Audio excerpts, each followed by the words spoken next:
ndagushimiye ko bw'umwanya wafashe ugakurikira Isango Star TV muri kitondo cyo kuri uyu munsi zira ko umerewe neza mu bice bitandukanye wobereyemo bigize iyi si dore ko tugaragara mu bihugu bitandukanye ariko ushaka kutwireba utari mu Rwanda watubera kuri internet wandika wayishatu akadomo Isango Star akadomo rwa ukajya handitse ngo TV live kabasha kudukurikira imbona nkubona ngira ngo rero mumaze kubona ikirango n'ikiganiro The True Service ariko nguhamo ikaze cyo kuri uyu munsi ariko nagushimira ko bakomeje gukurikira gahunda zacu ikiganiro cyatwanjije biravuga ndizira ko cyakunogewe ibyavugirwagamo ndetse n'indimbo zagiye zituma winjira mu mutsi wawe umeze neza niba rero wageze mu kazi no kwifuriza ko kandoza neza ugatanga service ku bakugana service nziza kandi yuzuye niba uri n'umukiriya ukagira uruhare muri iyo service rero uhabwa ariko ugomba kuba wujuje ibisabwa kugira ngo iyo service uyibone ukaba ufite ibintu byuzuye kugira ngo ubashe kuyibona wayibona yaba ari nziza ukayishima nyaboneka service nziza tujye tuyishima ariko nimbi niba utayishimiye ubwo rero ati wa my service mbi kugira ngo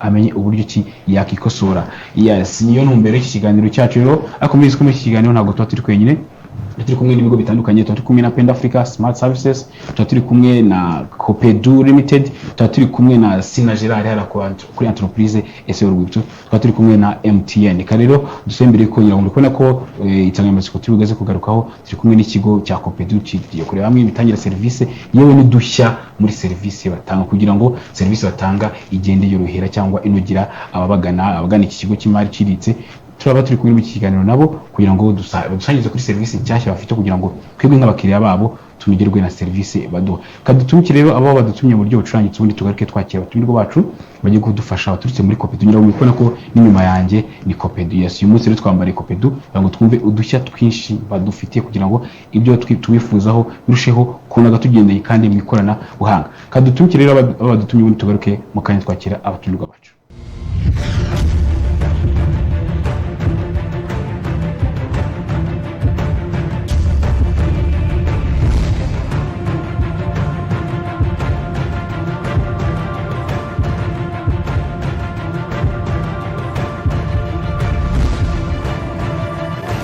ishema no kuba mu biganza bizima twe dukorana n'iki kigo cy'imari umusangira ngendo mu bikorwa by'iterambere dore nk'ubituzaniye Copedu debit card ikarita y'ikoranabuhanga ukoresha ukura amafaranga muri ATM z'ibigo byose by'imari mu Rwanda ukanayifashisha uhaha utarinze kwikorera uruboho rw'amafaranga mukiriya wa Copedu rero tunga iyi debit card utandukane n'urugendo no gutonda umurongo.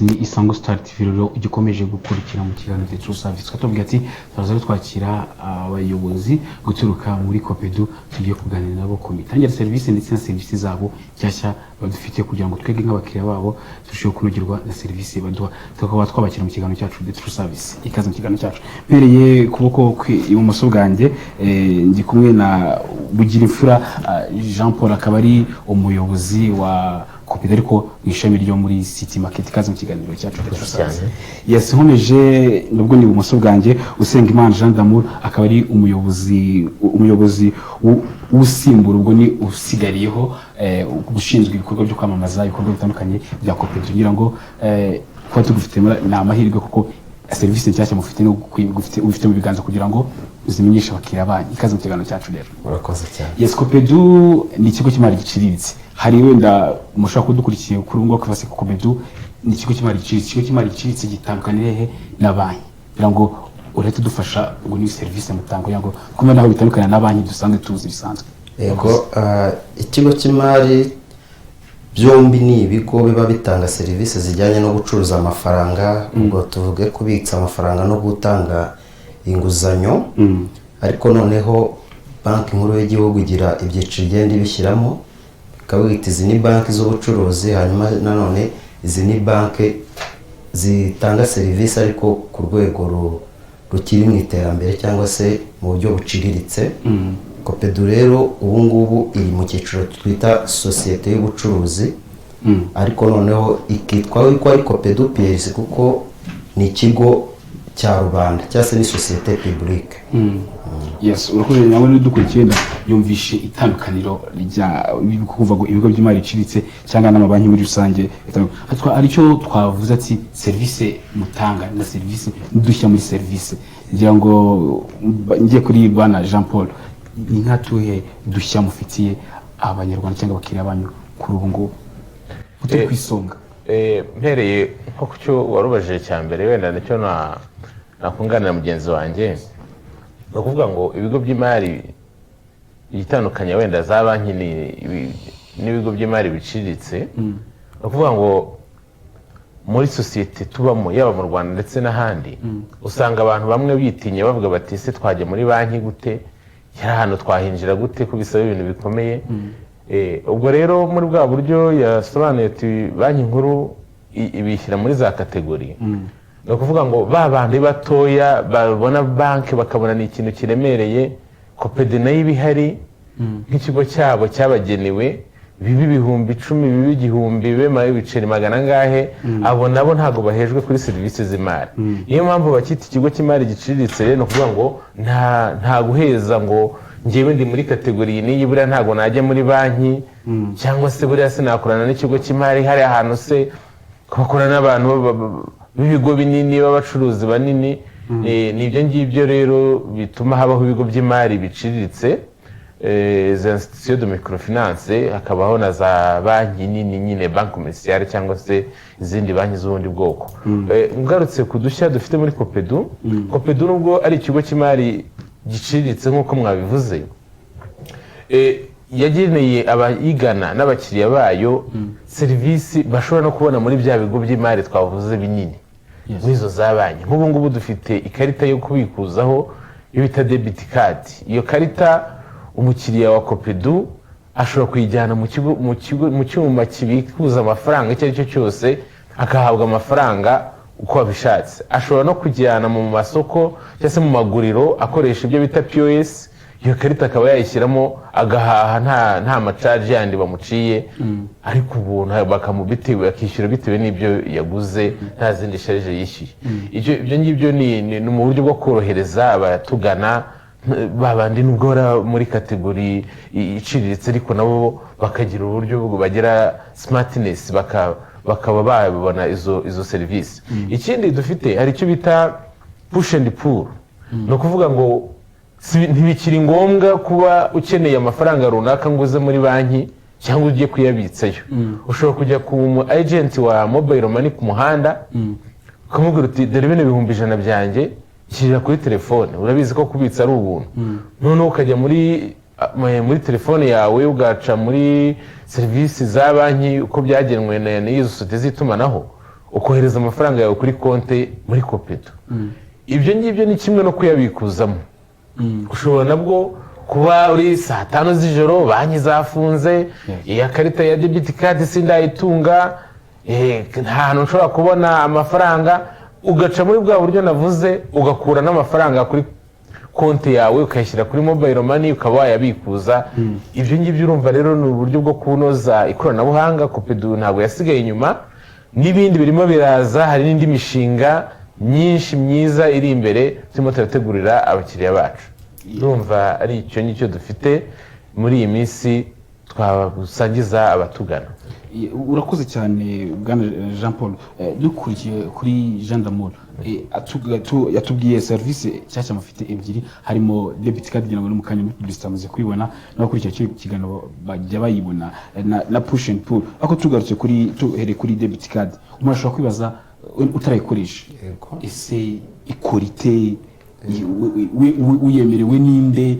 Yes, nyangwa adufasha kudusobanurira. Reka mpere ku gisobanuro cy'uko iri karita ya debit card ikora. Debit card ni karita Copedu yageneye abakiriya bayo, ibafasha kubikuza amafaranga baciye kuri ATM iyo ariyo yose, cyane no kugira ngo umenye ngo iri bukore nuko ATM agakadi ka ufite urebaho ubonaho logo ya Smart Cash. Iyo logo Smart Cash icyuma cyose biba bishobora gukorana kiba gifiteho icyo kimenyetso. iyo urebye ikarita yawe ukabona ko hariho icyo kimenyetso cya smart cash, ukagera ku cyuma ukabona ko n'ubundi nacyo kiriho icyo kimenyetso cya smart cash, biba bigaragara ko ikarita yawe bishobora gukorana. Icyuma rero bitewe n'ukuntu tugiye dukora cyangwa se n'ukuntu biriya byuma bikora, ntabwo ari ngombwa ko kuko ufite ikarita ya Copedu ujya ku cyuma cya Copedu. Wemerewe kujya kuyibikuzaho ku cyuma icyo ari cyo cyose. Usabwa gusa ko ufite konti muri Copedu iriho amafaranga, ikarita yawe wayijyana mu cyuma cya banki ikwegereye, zirahari zitandukanye, uragenda ushyiremo ikarita yawe ubikuza amafaranga, ugiye usubiza ibibazo ubazwa, hanyuma ukageraho bakubaza umubare w'ibanga, uwo mubare ukawushyiramo, amafaranga urayabona, ukabona na resi yuko amafaranga avuye kuri konti. Cyane mu buryo bwizewe, binaba byiza yuko bigakurikirwa na message. Iyo message ubona twebwe ntabwo tuyishyuza n'ubuntu. Ni ukuvuga ngo igikorwa ukoze uhavuze neza ko gikozwe, ukabona message ivuga ngo amafaranga avuye kuri konti yawe. Uyihabwa rero, iyo message iza mu buhe buryo? Kuri telefone cyangwa iza kuri telefone yawe, ikubwira ngo amafaranga avuye kuri konti, ukabona message wakiriye yuko ihuye n'amafaranga ubikuje muri cya cyuma. Ngo doryo kugira kuyemerewe, kuko hari amabanki tubona hari amakadi yawe n'umuntu afitemo konti aza akayikoresha, ubwo utaba tugeze kuyemerewe.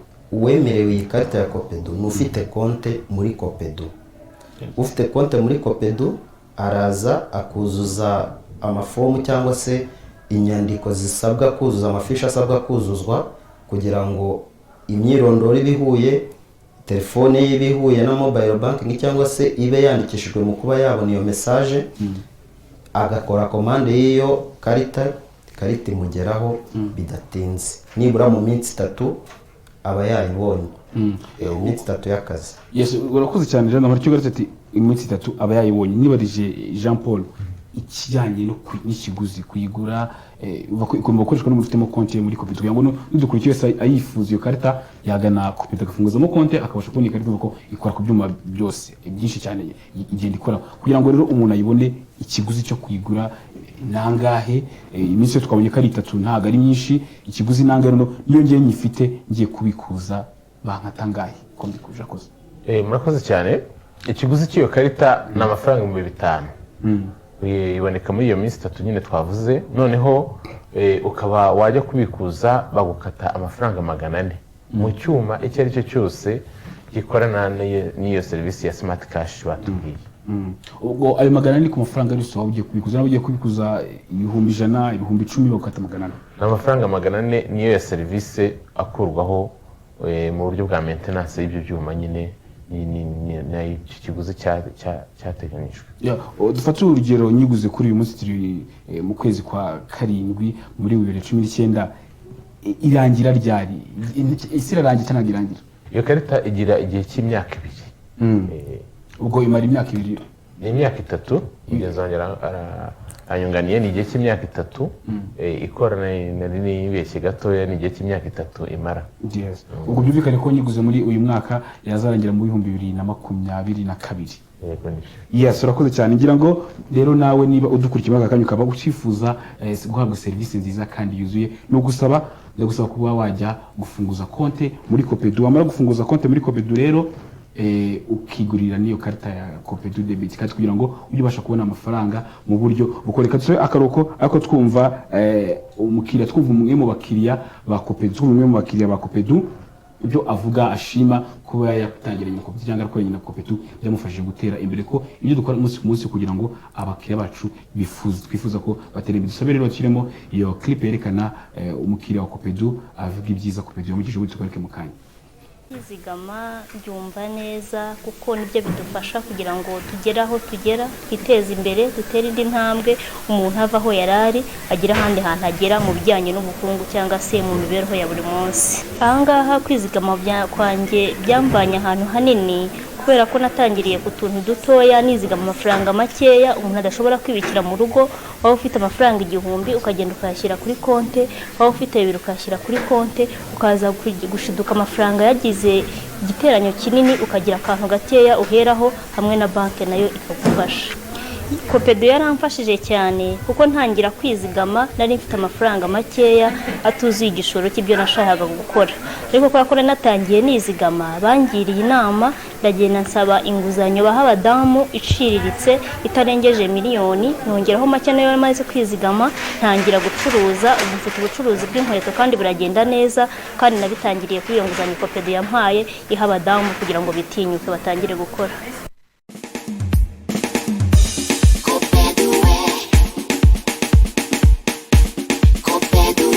mwari nawe mutegarugori w'u Rwanda ukora ubucuruzi buciriritse, Kopediti zigama nkunganire ni uburyo bugutoza umuco wo kuzigama, bityo bikazakugeza ku nguzanyo igendanye n'ubushobozi bwawe. nitwizigamire tugurizwe dutere imbere. Kopedu, Kopedu, Kopedu, Kopedu, abanyarwanda urabakungahaje.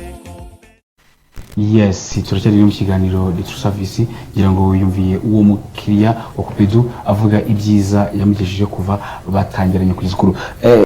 Jean d'Amour, wowe nk'umuyobozi w'umusimbura ku ishami rishinzwe ubucuruzi muri Kopedu, ngira ngo uvishe uramura ibyo yishimira ibyiza yagizeho abikesha mwebwe. Hawe rero uri muri iryo shami rijyanye n'iby'ubucuruzi, biriya bintu nk'iyo mubyumvishe muri byo mu byakirutse. Yego, bidutera courage yo gukora cyane, biduha imbaraga zo gukora tugendeye ku byifuzo by'abakiriya cyane, tugira inzira tunyuzamo ibyifuzo by'abakiriya kandi bikubahirizwa. Abakiriya batubwira bati niki ni mucyongereho, ni nkuko batubwira bati nizi karita nimuziduhe two kujya kuzishaka ahandi. Twakoze ibishoboka rero kugira ngo zihute, ni ukuvuga abakiriya bashima serivisi zacu nibo baduha imbaraga zo kubakorera ibyiza byose bifuza kugira ngo batajya kubirebera ahandi, kandi bagenda babibona koko. Urebye mu bwoko bwa serivisi dutanga, kuvuga inguzanyo dutanga, konti zo kwizigama tuba dufite, cyane ahanini tugendera ku cyo umukiriya akeneye.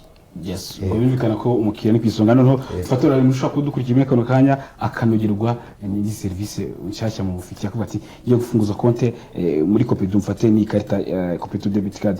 Iyi karita ibikuzwa ku bihe byuma, niba nayibonye najye mbikuza ku bihe byuma cyane ikoresha ku bihe byuma, ubwo natubwira nayo umuntu atemerewe kurenza ku munsi.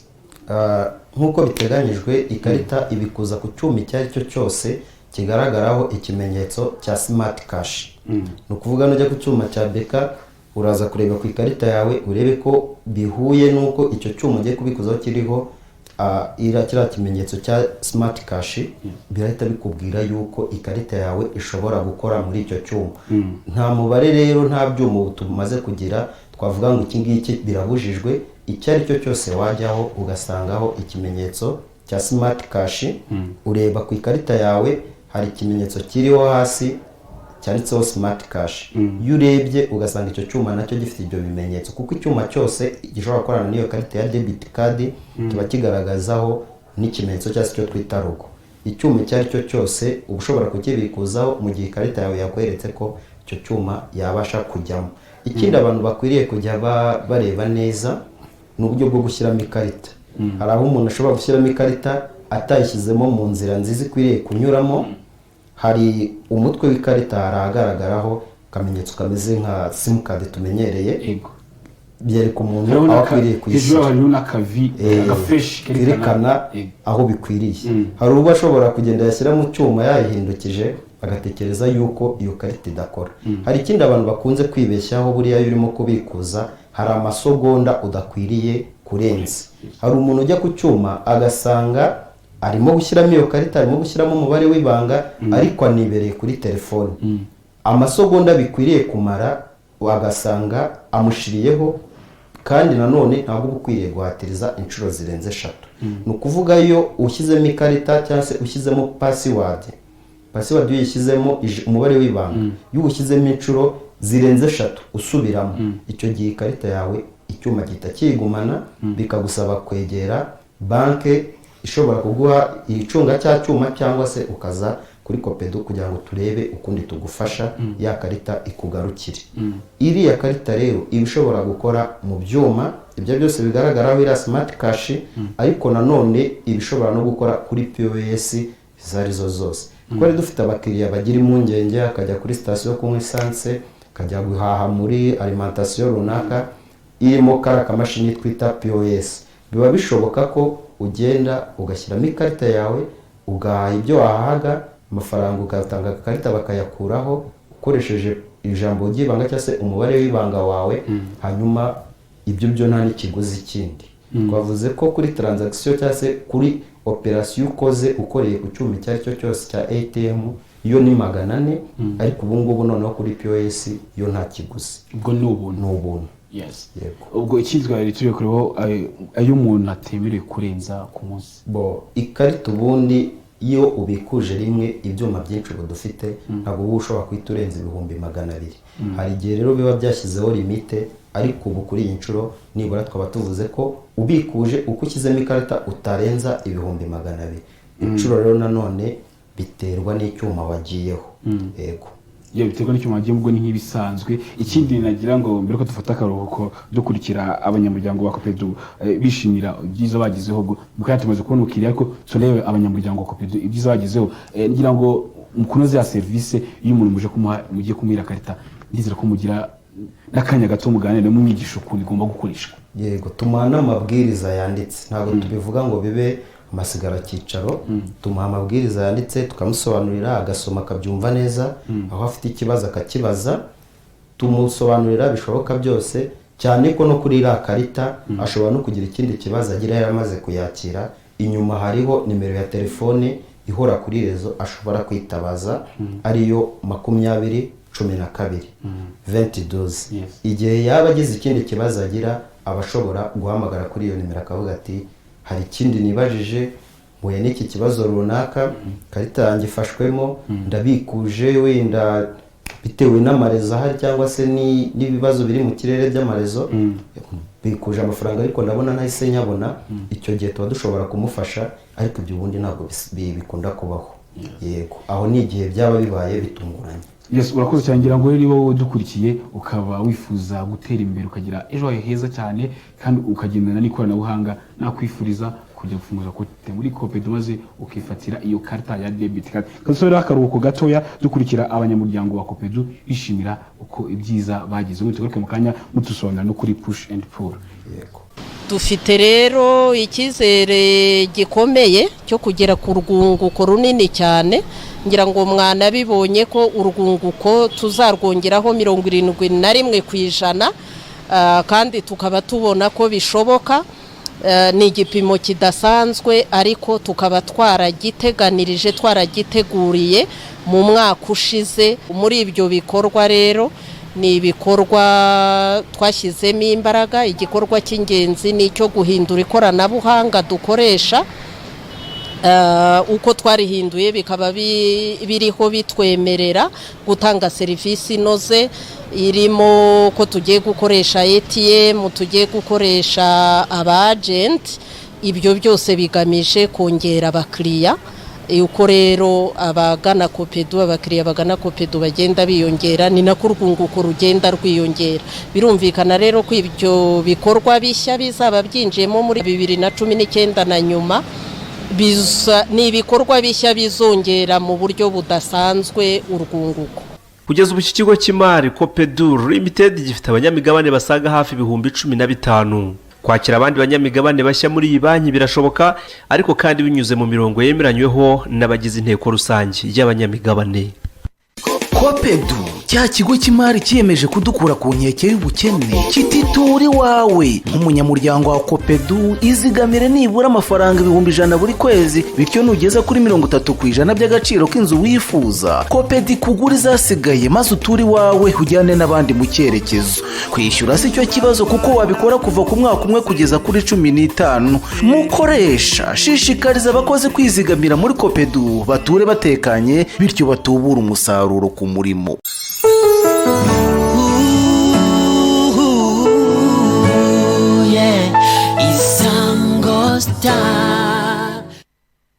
Yes, Isango Star TV gikomeje gukurikira mu kiganiro The True Service, aho turi kumwe n'abayobozi guturuka muri Copedu badufasha gusobanukirwa na serivisi nshyashya badufite, cyane cyane zigendanye n'ikoranabuhanga.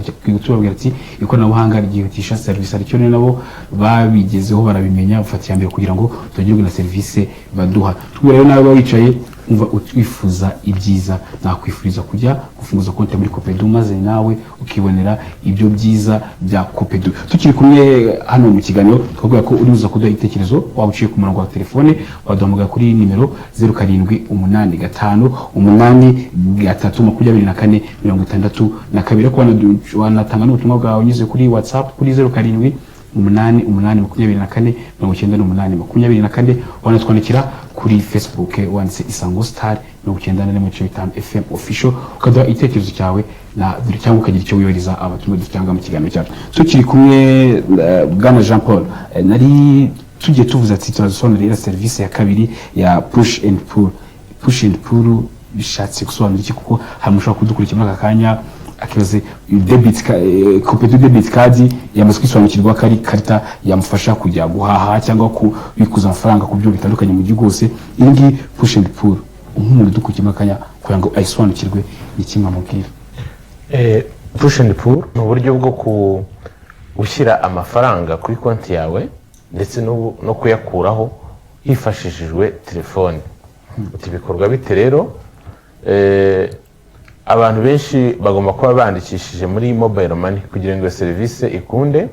Iyo ni etape ya mbere. Iya kabiri ni ukuba baragiye mu cyo bita mobile banking ya Copedu.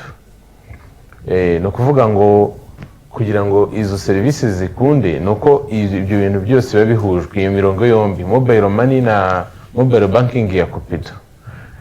Iko bigenda rero, umuntu ashobora kuba afite amafaranga tuvuge ibihumbi 100 akavuga ati ntabwo nshaka kujya kuri banki cyangwa se hambereye kure cyangwa se ndihuta, sina ngombwa rwose ujya ku agent wa ikigo cya telecommunication. Ubu ngubu turi gukorana na MTN, noneho ukabwira umu agent ati mbikira kuri mobile money yanjye amafaranga 100,000. Ubwo ngubwo amafaranga bagiye kuri konti yawe ya mobile money. Noneho kuko ushaka kwishyira kuri konti yawe muri Copedu, uko bigenda ujya wandika akanyenyeri 182 ugashyiraho akadirishya ukemeza cyangwa se ugakanda yes, bakaguha ibigendanye na mobile money, ukajya ku mubare 4. Ni service za banki, bakakwereka mu bigo by'imari byose birimo, ukaza kujya kuri Copedu. Copedu ifite umubare 7, ni kuri nimero 7. None iyo ugezemo bagenda bakubaza, ugashyiramo umubare w'ibanga wawe ukoresha muri mobile money, ukaza kugeraho wuzuza nimero ya konti yawe ukemeza, amafaranga akajya kuri konti. Amafaranga uhita ubona message ya Copedu ko konti yawe yakiriye ayo mafaranga, ndetse n'iyo mobile money kwemeza yuko yavuyeho. Ubwo ni uburyo bw'imikoranire hagati ya Copedu na MTN mu buryo bwo korohereza abakiriya b'ibyo bigo byombi. Noneho uburyo bwo kuyakuraho rero nabwo ni yanzira, na akanyenyeri 182 akadirishya, ukajya ku mubare 4 ukemeza, ugakomeza ukashyiramo umubare w'ibanga, bakaza kukubaza ese wifuza kubikuza ngahe, ukayishyiraho ukashyiramo umubare wayo ushaka, nabwo ukabona amafaranga avuye kuri konti yawe. Message kaza, MTN ikakubwira ati mobile money yabigiye hwaya, Copedu nayo kumenyesha ati kuri konti yawe havuye hwaya. Aho ngaho icyo navuga nuko gushyira amafaranga kuri konti yawe ni ubuntu, ndetse no kuyakura kuri konti yawe ni ubuntu. Ikiguzi kiza kugitanga mu gihe ugiye kubikuza muri mobile money ni bya bindi bisanzwe, bitewe n'ayo ushaka nicyo kiguzi wishyura. Ibyo rero byagiyeho kubera iki? Urumva Copedu ni ikigo cy'imari iciriritse, twatangiye tubisobanura. Hari urwego rero yari iriho igenda izamuka, uko tuzamuka ariko tugenda tunoza uburyo bw'ikoranabuhanga. Abatugana baratubwira batariko ari amakarita turayashaka, iyo niyo twahereyeho dusobanura.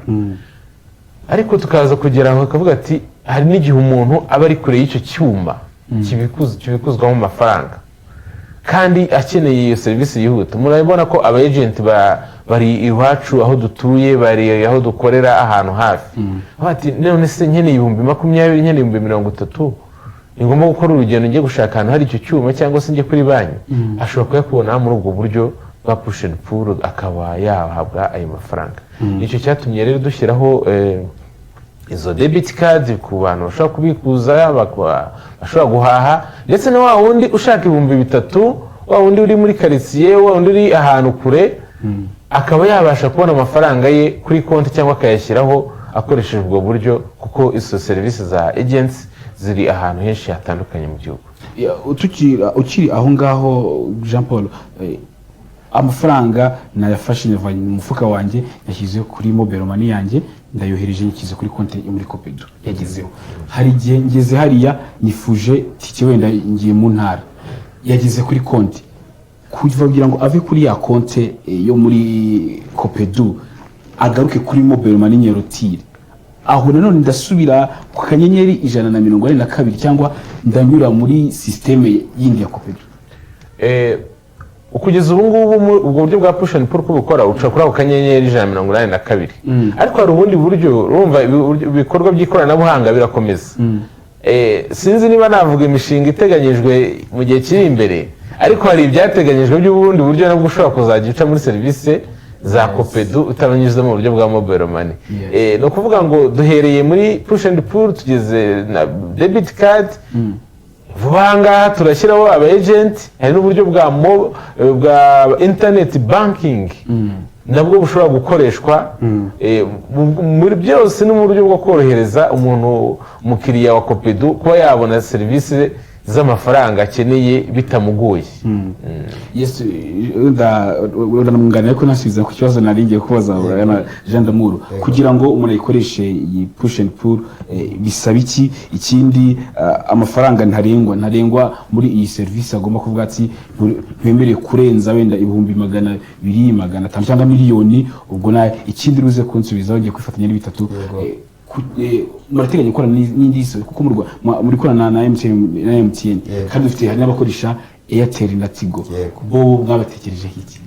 Reka mpere ibibazo bitatu. Yego murakoze. Reka nsobanure mpereye kuri icyo ngicyo kivuga ngo bisaba iki kugira ngo umuntu yemererwe kuyikoresha. Byumvikanye yuko umukiriya agomba kuba afite umwirondoro wuzuye mu mashini cyangwa se muri Copedu Limited PLC, pardon. Muri Copedu PLC. Uwo mwirondoro cyane ahanini icy'ingenzi gikwiriye kwibandwaho ni ukumenya ngo irangamuntu dufite muri Copedu PLC ihuye n'irangamuntu iri mu mwirondoro wawe muri MTN Mobile Money. Tukongera tukavuga ngo nimero ya telefone dufite ihuye na nimero ya telefone n'ubundi ugiye gukoresha ukora icyo gikorwa cya push and pull. Ibyo bintu abantu bakwiriye kubyigengeseraho cyangwa se bakwiriye kubanza kumenya ngo sunitse amafaranga nyekuye kuri telefone nyajyana kuri mobile money kugira ngo mbikuze biranze, cyangwa se nyafite kuri mobile money ndashaka kuyajyana kuri konti yanjye muri Copedu nabwo biranze. Ni ukuvuga ngo ibibazo akwiriye kwibaza bwa mbere ni ukumenya ngo nimero y'irangamuntu mfite muri Copedu PLC ihuye na nimero y'irangamuntu natanze muri MTN Mobile Money ndimo kwiyandikisha, hanyuma nimero ya telefone ndimo gukoresha kuri iyi Mobile Money ihuye na nimero ya telefone natanze muri Copedu PLC. Icyo ngicyo nicyo cyane kibanze gituma duhurira kuri iyo push and pull. Abakiriya nicyo bakwiriye kwitaho cyane. Ikindi rero niyo turimo kuduce muri ya nzira kanyenyeri 182 tugakomeza ku mabanki tukabona urutonde aho Copediri bibuka ko nimero akwiriye gukoresha ya konti ntabwo ari nimero y'umukiriya, ni nimero ya konti igizwe n'imibare 13. Hari uwibeshya, hari nimero twita customer number. Iyo customer number kenshi bari imibare 4, 5, 3 gusubira inyuma, ariko no hakaba naho na nimero ya konti ariyo nanone igizwe n'imibare 13. Aho bakubajije nimero ya konti ukwiriye kwandikaho ira nimero y'imibare 13 aho gushyiraho ya nimero ngufi ya nanone tujya dukoresha igufasha kugera kuri konti yawe. Ukuvuga iyo nimero ndende ibishobora gufasha umuntu. Warubajije utese umubare umuntu ashobora gusunika akwiye kuri konti yajyana kuri mobile money cyangwa yakwiye kuri mobile money ayazana kuri konti. Ubundi umubare ni 100,000 ku nshuro imwe, ariko ukaba ushobora gukora inshuro nyinshi zishoboka. Ufite amafaranga yawe kuri mobile money urashaka kuyohereza kuri konti ya Copedu, ntabwo uri bushyiremo 500 ukora iyo transaction cyangwa se ukora icyo gikorwa kigende neza. Baraza kuvuga ngo ntabwo biri bukunde. Niba ufite 500 nta kiguzi kindi cyuko ubikoze inshuro nyinshi, uraza kohereza bya 100,000 wongere wohereza 100, ubona message ko bigezeho wongere wohereza 100, tunabwira abantu ko badakwiriye kugira impungenge ziriya mesaje kuko iriya mesaje ni ubuntu ntacyo tuyishyuza. hari ushobora kwitekereza ati wenda ngiye gusunika nongere nimbikora gatanu, ko hari ibigo byinshi byishyuza iyo mesaje. twebwe mu rwego rwo korohereza abatugana no kubahiriza ibyifuzo byabo, twebwe n'ayo mafaranga ntayo, ayo ngayo basicaginga umuntu yo kwasunitse ntayihari. hanyuma ikindi warubajije uti gukora na MTN gusa hari ushobora kuba bakoresha za Airtel cyangwa ukoresha Tigo bumva batekereza. turimo kubinonosora nabo, twatangiye kubitwara mu nzira bikwiriye kunyuramo kuko ntabwo tubivuga mu magambo. hari amasezerano tugirana yanditse cyangwa se icyo twita MOU, turimo n'ubundi kubishyira ku murongo nabo mu gihe cya vuba. imirimo igeze kure y'icyo gikorwa, guhuza imirongo, ibyo ngibyo birimo gukorwa n'amatesite yarakozwe, nabo nta kibazo. mu gihe cya vuba iyo serivisi irabibagezeho, nk'uko n'izindi dutegereje izo za internet banking abakiriya badusaba nazo zirimo, cyane ko hari n'ibindi nanone bikunze kuba imbogamizi, ariko nanone banki y'igihugu ikaba bidutekereza bituma dushobora kwinjira no muri compensation. ibyo ngibyo nabyo biri mu nzira, byihuse birabageraho. Yes, urakoze cyane. niba rero udukurikiye ngira ngo uva ko badufitiye byinshi cyane hariya muri Copedu. hari Copedu debit card, hari push and pull, ko ni wewe ubifitiye akamaro kugira ngo ubuzima bwawe bworohe. ko hari abantu usangaga agira ikibazo akavuga ati mvuye mu kazi saa 4 z'ijoro, mfite amafaranga namaze gukorera miliyoni cyangwa maze gukorera 500, amafaranga ntabwo ndi yararane kandi amabanki yafunze. haba ari abagenti ba MTN bari aho ngaho hafi, muvuga ko byoroshye cyane, wamujyaho akajya kubikira nawe uyohereza kuri konti ugataha amahoro. turabashimiye cyane muri Copedu bako baradutekereza cyane. Yes, niba udukurikiye rero uyu ni umwanya wawe, uduhamagare uduhe igitekerezo cyawe mu rwa telefone, twasaba bakawufungura nihaboneka umuntu kugira ngo bamutere kuri duhe igitekerezo cyiwe cyangwa icyifuzo cyangwa n'imiganizi muri rusange. Allo Isango Star. Allo? Yes, ubwo umuntu naboneka ntacyo baramutere kurira tumve icyifuzo cye n'igitekerezo cye. ngira ngo ikindenda na kubaza Jean Damulu, izi services zindi ushaka kwa muduteganyiriza twe nk'abakiriya banyu. serivisi zirari nyinshi duteganya. twari tuvuze ko turi mu mushinga turimo kunonosora wenda kugera ku bakiriya twita internet banking, aho umuntu ashobora kugura amazi, kugura umuriro, kugura ikarita ya telefone, gukoresha se iyo internet yabaye atariho wa mu agent atari aho ya karita ari buyikoreshe. hakaba n'izindi serivisi nanone zo kugenda duhanga udushya tugendeye ku byifuzo by'abakiriya. hari abakiriya bamaze igihe badusaba amashami mu mpande zitandukanye z'igihugu. ayo mashami arimo gutekerezwaho, ariko nanone tukabijyanishanya n'aba agent turimo gutegura, tukabijyanishanya nanone naho turimo kugenda twegereza abantu serivisi. nk'ubu igikorwa turimo cyane byinshi tuzanabivuga, turimo gutegura exposition ibera Gikondo. ubu imirimo igeze kure, bizatangira kuwa mbere. serivisi za Copedu zose naho zizaba zihari kushaka gufungura konte. tunibutsa abantu ko gufungura konti ari ubuntu. gusa umuntu asabwa kuba yiteguye kuba yagura ako gatabo, kugura iyo karita ya ATM, kugura sheke, hanyuma nanone akaba afite n'icyo ari bubike kuri konti. ni ukuvuga ngo nta kiguzi kindi dusaba umuntu ko yafunguye konti uretse kuba ari bugure agatabo cyangwa se kugura ikindi gikoresho kizajya kimufasha kwagisesinga kuri konti ye. hanyuma nanone dutanga inguzanyo. gutanga inguzanyo tugendera uko umuntu yakoreshaga konti, icyo agiye gukoresha inguzanyo, tukareba n'ubushobozi arimo kutwereka bwo kwishyura, hanyuma tukabona kugaruka ku ngwate. tunamara abantu impungenge ko ingwate atari cyo dushyira nyamukuru cyane, ahubwo dushaka n'igisubizo, kuko abanyarwanda bamwe na bamwe mu byiciro dukoreramo ndetse abenshi baba bafite impungenge zo gutanga ingwate cyangwa se n'izo ngwate nazo baba bafite. dufite BDF, dukorana na BDF abanyarwanda benshi bamaze gusobanukirwa imikorere yabo. ni ikigo leta yashyizeho cyunganira abashaka gukora imirimo ibyara inyungu, ariko bakaba bari bafite imbogamizi z'ingwate. ntabwo rero umukiriya ari we ujya gusaba serivisi kuri BDF, ni uburenganzira bwe ko ajyayo bakamworiyanta mu bigo bakorana nabo, ariko twebwe abo duhura nabo cyangwa se abaza batugana turaborohereza, kuko dufite umukozi ushinzwe gutanga serivisi zerekeza muri BDF. izo dosiye zigomba gusabirwa ko zishobora guhabwa ubwishingizi muri BDF.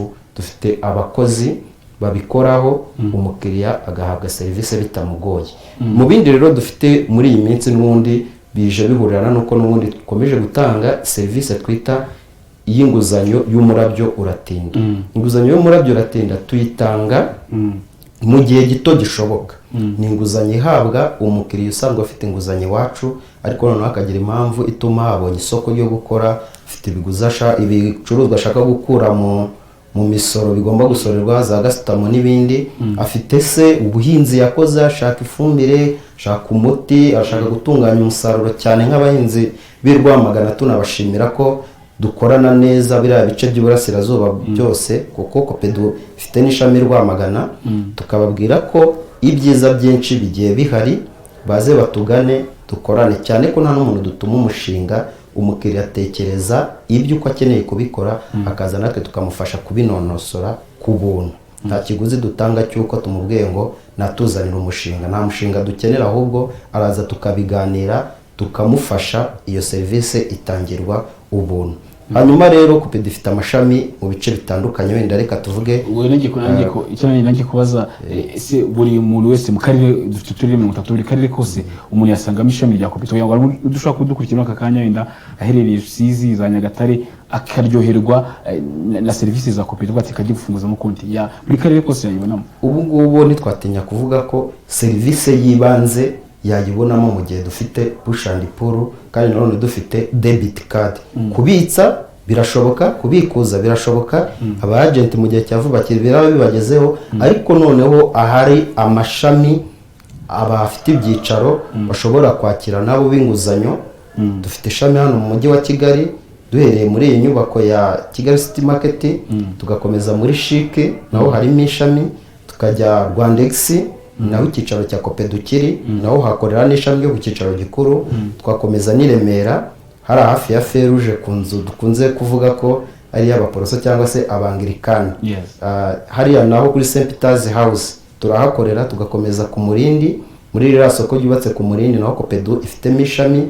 Tugarutse Kimironko hafi y'amahuriro y'imihanda hariya ku muhanda ujya Kibagabaga n'ukomeza mu Izindiro, hariya naho tuhafite ishami. Batsinda mu isantere hariya y'ubucuruzi naho tukagira ishami. Dufite irindi shami ku Gisozi mu gakiriro ka Gisozi hariya ku nzu yitegeye. Copedu nayo hafite ishami aho abantu bakunze kwita Chevita, Copedu irahakorera. Hanyuma tukagira n'ishami Nyabugogo muri iyi nzu iri mu mahuriro y'imihanda uzamuka Kimisagara n'ukomeza cyangwa se uturuka mu ntara mu majyepfo, aho dukunze kwita Shemanu. Copedu afite ishami. Hanyuma no mu ntara ikagira ishami i Rwamagana, ariko tunakomeza kubwira abantu ko icyo kibazo cy'amashami mu ntara turakizi, ariyo natwe niyo mpamvu turimo gukora ibishoboka byose kugira ngo ushobora kugera kuri mobile money aba ashobora no kugera kuri konte ye bitamugoye. Ari nayo mpamvu twirinze kuvuga ngo hajyamo ikiguzi, kuko natwe tuzi ko iyo serivisi ikenewe. Yes, urakoze cyane Bwana Jean Paul. Ni uri branch manager cyangwa ukuriye ishami ry'ahangaha mu mujyi, imiryango mu mujyi, nk'umuturage cyangwa umuntu dukurikiye muri aka kanya yumvishe ko gufunguza konti ari ubuntu. Hari cyane cyane bigaragara mu rubyiruko akajya gufunguza konti none agashyiraho nk'amafaranga nk'ibihumbi 200, akagenda akajya mu bindi atakoresha banki ko nakaza afite, akaba yamara imyaka 2 atumye gukoresha banki, yaza kubona akazi y'imyaka 2 akunya gukoresha ya konti. Uwo muntu yagarutse hari ikiguzi acibwa cy'iyo myaka 2 atakoreshaga, cyangwa araza gakomerezaho nta kibazo? Murakoze. Ubigendanye no gukorana na banki buryo ubundi bigira amabwiriza. Ni tubikangurira abantu mu muco wo kuzigama ndetse no kutabika amafaranga mu kuyibika mu mufuka cyangwa mu ngo zabo. Ariko burya iyo ugiye muri banki barakubwira bati dore ibisabwa kugira ngo ufunguze konte, ariko nawe uyifunguza uvuga uti iyi konte izangirira umumaro muri ubu buryo. Ndatekereza ko nta muntu wafungura konte wayitangize avuga ati nzongera ngaruke nyuma y'igihe cy'umwaka cyangwa igihe kiniki. Ibyo bintu rwose ntabwo twabikangurira umuntu, ntabwo byaba ari byo. Ahubwo icyo twavuga, ashobora kuvuga ati reka nyifunguze kubera ko nteganya kujya mbona amafaranga muri ubu buryo ubu n'ubu, aho kugira ngo njye nyabika mu mufuka, njye nyakoresha mu buryo butari bwo, njye nyizigama wenda mu gihe iki n'iki nteganyiriza kuzayakoresha igihe iki n'iki. Kuba umuntu yayifunguza konti akagaruka nyuma y'imyaka 2, banki nkuru y'igihugu hari ibyo iteganya kuri konti zimaze igihe zidakora. Hari amabwiriza rusange tubwira umukiriya yagiye gufungura konti turayamuha ya banki nkuru y'igihugu amwereka yuko konti nimara igihe iki n'iki idakora ishobora no gufungwa. Ubwo rero tukaba twakangurira abantu gufungura konti zikora. Konti zikora nk'uwo muntu wavuze ati yashyiraho 2,000 akazategereza igihe iki n'iki. Ariko nanone abanyarwanda uko duhari turimo turakangurira abanyarwanda kwihangira imirimo no kujya mu bikorwa bibyara inyungu. Ndatekereza uwo mujene w'imyaka 20 cyangwa 25 atazamara imyaka 2 atungiye gukora ku ifaranga. Igihugu cyacu uko kimeze ndetse nuko bagenda bakangurira urubyiruko, hashyizeho ibigo bitandukanye by'imyuga yaba ndetse n'ibigo bibafasha kubona izo serivisi z'imari. Ntago namuca intege yaza agafungura konti muri Copedu, ahubwo bitewe n'icyo we yibonamo ashobora kuba ari iyo myuga. Hari ibyo bita toolkit batanga muri BDF binyuze mu bigo by'imari, ashobora kuba ajya muri gukora orientation ye mu bijyanye n'ubucuruzi. Twavuze yuko abo bantu bafite iyo mishinga yo gukora badafite ubwa buryo bw'ingwate BDF ishobora kubishingira. Ndatekereza ashobora kuza kugana ikigo cy'imari ariko akanasobanuza neza uburyo yazagera kuri ayo mafaranga, atari ugufunguza konti gusa ngo ayirekere aho ngaho, ahubwo iyo yageze kuri banki aravuga ati ariko nshobora kuba mfunguje konti ariko nta kintu ndimo ndakora, ese ubundi mu nge nabasha gukora iki? Wa mukozi wa banki ushinzwe kuganiriza abakiriya no kubafasha mu mishinga yabo aramubaza ati se ukora iki, umwuga wawe ni uwuhe, wize ibiki, mbese akamugira inama y'uko yabigenza. Abatugana rero akenshi usanga bo iyo mishinga baranayikoze banayizi, avuga ati ahubwo njyewe ndabona nkeneye ahantu nzajya mbika amafaranga yanjye, nimunyorohereze mfungure konti twa tuntu twanjye nakoraga niba 2,000 nze nshyiramo amafaranga. Ntabwo nk'urugero hari bano bantu twita abakarani, abantu benshi babona ari abantu baciriritse, ariko uriya muntu araza agafunguza konti. Ni urugero rutoya nkanjye nkorera hano mu isoko, akavuga ati ku munsi najyaga nkorera 3,000 nkarya 2,000 igihumbi nkagitahana. Umunsi ukurikiyeho ariko nkakibura kubera ko nabaga mvuga ntikiri mu rugo nkagikoresha ibindi. Ariko ubwo ngeze muri Copedu nimugoroba mbere yuko ntaha ndabanza nkafata yandi nagize nkeneye ku munsi nkagirayo nizigamira. Ni wa muco nyine wo kuvuga ngo babandi baciriritse bose, babandi badafite n'ubwo buryo buhoraho bwo kubona amafaranga, ariko nabo bashobora kugira duke bagenda babona mu byo bitewe n'ibyo bakora, nabo cya kigo cy'imari iciriritse cya Copedu kirabakira kikabafasha. Ndumva aricyo nabivugaho. Murakoze. Yes, urakoze cyane. Wenda tugana no ku musozo, bwana Jean d'Amour, ni aho ushobora kuba dukurikiye muri aka kanya atarazi ibyiza bya Copedu bakaba byumvishe, hari n'uwari usanzwe bizi muri aka kanya. Abo bantu muri aka kanya ushobora kuba dukurikiye muri aka kanya, ubutumwa babagenera ni ubuhe? Ubutumwa nabagenera cyane ni ukubashimira uko dukorana. Abakiriya bacu sinatinya kuvuga ko ari inkoramutima, kuko tubana umunsi ku wundi. Icyo babona gishobora kuba kitabanogeye baraza bakatubwira ati mukosore iki, turifuza ibindi mu bidukorere. Ibyo ngibyo nibyo bituma tugira imbaraga zo kuba noneho twakora kurushaho. Message rero nabaha nuko batugana. Dufite ubwoko bw'inguzanyo butandukanye. Hari inguzanyo zo kwishyura minerval twita yigatuje, hari inguzanyo z'ubucuruzi zitandukanye zirimo ligne de credit, zikabamo zirahari nyinshi. Umurabyo uratinda, ariko nanone ntitwagenda tutanababwiye ko dufite konte ifite umwihariko ku bari n'abategarugori twita zigama nkunganire.